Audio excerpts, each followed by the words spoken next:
ত্রিস্তরীয় পঞ্চায়েত নির্বাচনের একদিন আগে রাজ্য সরকার এবং শাসক দলের বিরুদ্ধে বোমা ফাটালেন ত্রিপুরা প্রদেশ কংগ্রেসের মুখপাত্র।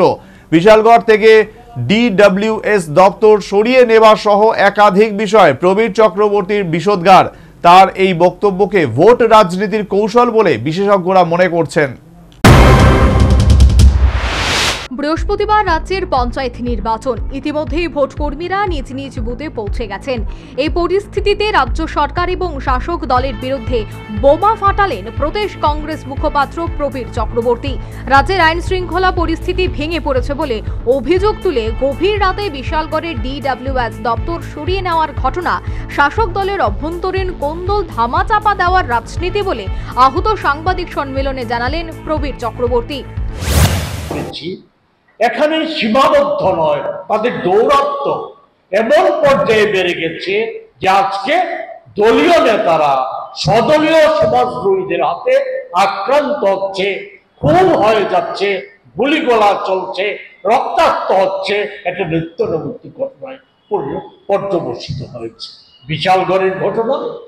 এই ধামাচাপা দেওয়ার জন্য আমরা দেখলাম কি গত শনিবার অধিক রাত্রে 3টায় পুলিশ পল্টন বন্দুকধারী পুলিশকে নিয়ে একজন ম্যাজিস্ট্রেটকে সামনে রেখে একটা আস্ত অফিস, সরকারি অফিস, জনকল্যাণের প্রশ্ন নয়, প্রাকৃতিক দুর্যোগের কারণে নয়, দলীয় কুন্দলকে ধামাচাপা দেওয়ার জন্য একটা সরকারি অফিস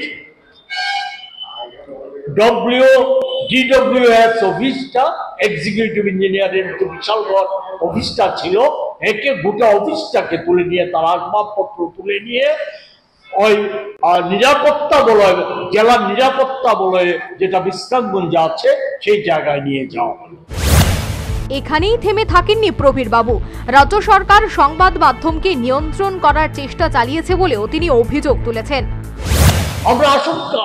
আমাদের আশঙ্কা রাজ্য সরকার এগুলিকে অবজ্ঞা করছে, অবহেলা করছে।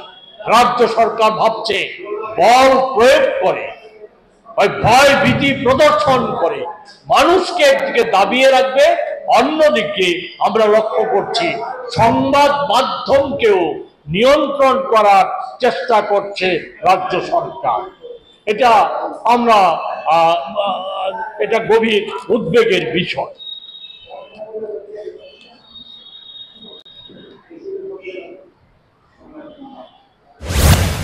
শুধু তাই নয়, আউটসোর্সিং এর মাধ্যমে যেসব চাকুরি হচ্ছে সেসব চাকুরিগুলিকে নিরাপত্তাহীন বলেও তিনি মন্তব্য করেন। প্রায় বলা যায় সব ক্ষেত্রে আউটসোর্সিং এর ব্যবস্থা চালু হয়েছে। আউটসোর্সিং এর নামে বহির্রাজ্যের ঠিকাদারি সংস্থা, রাজ্যের ঠিকাদারি সংস্থা আর হাতে বেকারদের ভবিষ্যৎ সঁপে দেওয়া হচ্ছে।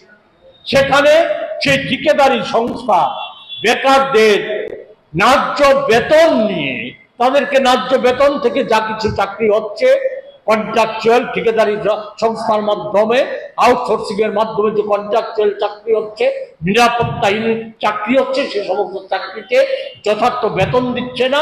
তাদের বেতনের একটা অংশ ওই ঠিকাদারি সংস্থা তাদেরকে ঠকিয়ে মুনাফা করছে। সেই মুনাফার অংশ রাজ্য সরকারের একটা অংশের আমলা, মন্ত্রী, নেতাদের মধ্যে ভাগ বাটোয়ারা হচ্ছে। তাদের সম্পদ ফুলে ফেপে উঠছে, সম্পদ ফুলে কলা আঙ্গুল ফুলে কলা গাছ খেয়ে যাচ্ছে। এই সমস্ত ঘটনাগুলি আমরা উপলব্ধি করছি। আজকে আমরা লক্ষ্য করছি যে বিধানসভা গত 2 বছর আগে বিজ্ঞাপন প্রকাশিত হয়েছে। কার্যত রাজ্যের পঞ্চায়েত নির্বাচনের ঠিক আগের দিন বর্তমান রাজ্য সরকার ও শাসক দলের বিরুদ্ধে বোমা ফাটালেন প্রদেশ কংগ্রেসের মুখপাত্র প্রবীর চক্রবর্তী। তবে রাজনৈতিক বিশ্লেষক মহল কিন্তু কংগ্রেস মুখপাত্রের রাজ্য সরকার এবং শাসক দলের বিরুদ্ধে এই বোমা ফাটানোকে ভিন্ন চোখে দেখছেন। রাজ্যের পঞ্চায়েত নির্বাচনের ঠিক আগের দিন রাজ্য সরকার ও শাসক দলের বিরুদ্ধে প্রবীর বাবুর এই বিষোদগার ভোট কৌশল বলেই রাজনৈতিক বিশ্লেষকদের পাশাপাশি বিশেষজ্ঞদের অভিমত। Bureau report, news vanguard.